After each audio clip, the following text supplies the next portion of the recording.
right, hockey fans, game 4, Dallas, Edmonton. So, a lot of people thinking it's going to be an Edmonton-Florida rematch. Florida lost last night, so Edmonton will lose tonight as well. Dallas is going to get this series tied up. Now, I have no hockey reasons why that's the case. All I know is that there were a few Panther fans that were okay with the loss last night because that could possibly mean we wouldn't have that long of a break when Edmonton won this series in 5. So that pretty much guarantees that Dallas will win this game. Now, whatever juju, whatever magic means Dallas is going to have, they need to bring it out tonight because you can't get down 3-1 to Edmonton. Just forget about it. Lights out at that point. Can Skinner hold up? He's been doing it so far. So the guy is just one of, we all know his reputation is meh at best, but he gets on these runs, especially in the postseason, where he's really good. Doesn't hurt that Edmonton is really playing a really solid, exactly. They're playing a really solid brand of defense right now. I think in the end, it does end up being Florida versus Edmonton, but if either one of these series has a chance to go 7, it starts with a Dallas win tonight. Let's see how it goes.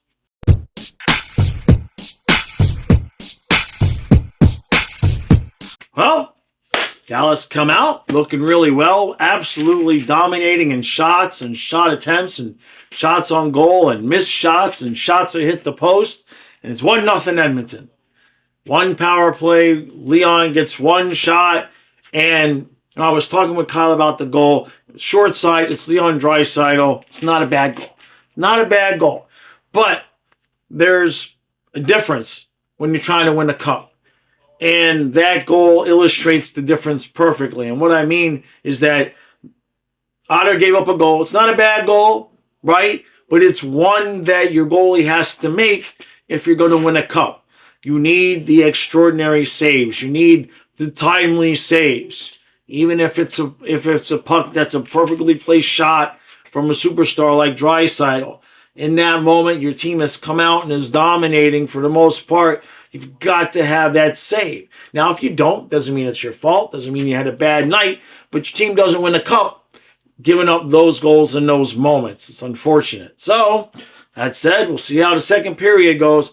But Dallas, when that goal went in, their play went down a notch. They didn't step up. So we'll see if Edmonton gets rolling.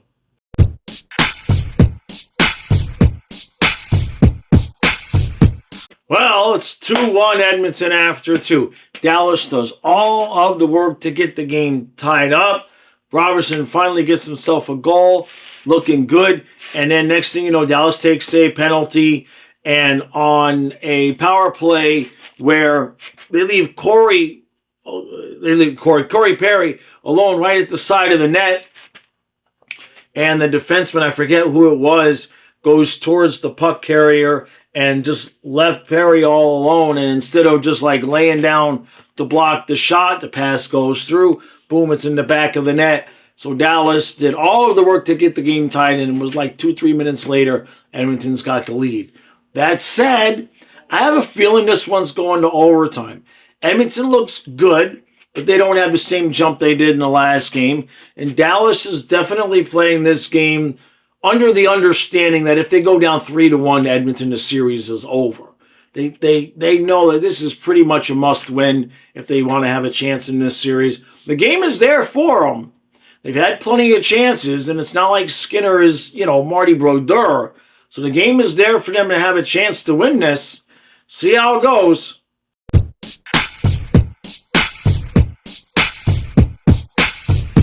Nope. 4-1 Edmonton. Couple of empty net goals, obviously. Dallas just could not. I think they had 3 shots. 3 shots on goal in the third period. Jeez. So, it's a tale of 2 sides to every story. Obviously, Edmonton is playing. Edmonton followed the Panthers Game 7 formula when we beat them in the Cup, where you get the lead, you allow a tie, you get the lead again, and then you just absolutely shut it down. And give credit to Edmonton that they've done that. Now, Dallas is not Florida, obviously. Dallas just, I keep saying it, right? And I, in my opinion, watching this team play, I don't think they're going to win with the board. I just don't see it happening. At no point, as this game went on, did Dallas ramp up their energy and start to, even take some chances and be a little bit desperate. I mean, it was like 6 minutes left, and I was watching one particular sequence where I think it was Harley backed up instead of sending two guys into the forecheck to start trying to make something happen because there's like 6 minutes left. You're down a goal. Harley backed off when he really could have gone in. And just a couple of other times where they're just playing really ultra conservative in moments that you need a goal. Your season's on the line. And they just play exactly the same. It's the same. No matter what, except for that one period where I don't even know what happened to Edmonton in that period. Otherwise, it would have been a sweep. This would be over. And in all likelihood, this series is over. Now, can Dallas win Game 5 in Dallas? You bet. You absolutely bet. That doesn't mean Edmonton's going to choke it up or anything, but at home, in an elimination game, you would like to think that Dallas would bring it just enough to get another game. But, you just don't ever know. Otter played well. It's not like Edmonton had a ton of chances. There were a lot of shots. I think shots were about 29 or 30 for Edmonton, about 28 for Dallas. The shots were really even. Nobody dominated. There was chances both ways here or there. Not a lot of zone time. I mean, especially for Dallas and pretty much for Edmonton, not a lot of zone time where they were set up and moving the puck and cycling the puck around. A lot of one and dones. Goalies played well. Defense played well. But the Dallas forwards just don't have an extra gear at all. It just doesn't matter what the situation is. They're playing the same square, the same box of hockey, and there's just nothing else that they're going to do. And to me, that's coaching. To me, it's like you've got to have another level that your players can get to in a situation like this. This was a game that was there.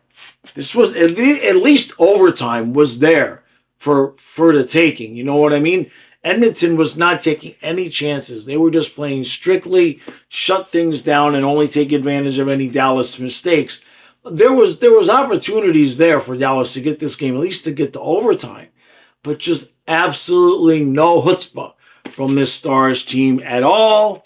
So that's it. Both series are 3-1 now. If it wraps up for Florida tomorrow and then Edmonton on Thursday, would we see a Sunday start for the Stanley Cup final? Maybe, because Edmonton would be the home team and they'd be on the road Thursday, right? So Friday, Saturday, Sunday. I suppose it's possible that you could see a Sunday start to the finals, but I don't know if they want to give a little bit longer of a period of time in between there, in between the end of the conference finals and the Cup finals.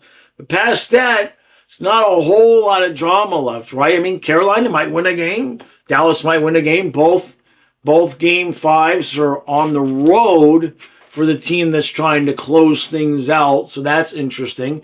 Edmonton and Florida, obviously the style that they play lends themselves to being pretty good on the road.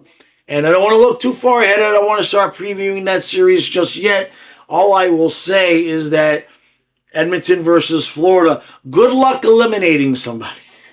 Good luck getting either one of those teams to lay down and admit defeat. That's going to be, if that's the way it goes, God, just started in the third overtime of Game 7. Save everybody the trouble. All right, that's going to do it for today. I will see you live tomorrow at noon, and then tomorrow night, hopefully, the champs will move on to their third straight Stanley Cup final, and we won't dick around with Carolina the way we did against Edmonton last year. All right, we'll see you tomorrow.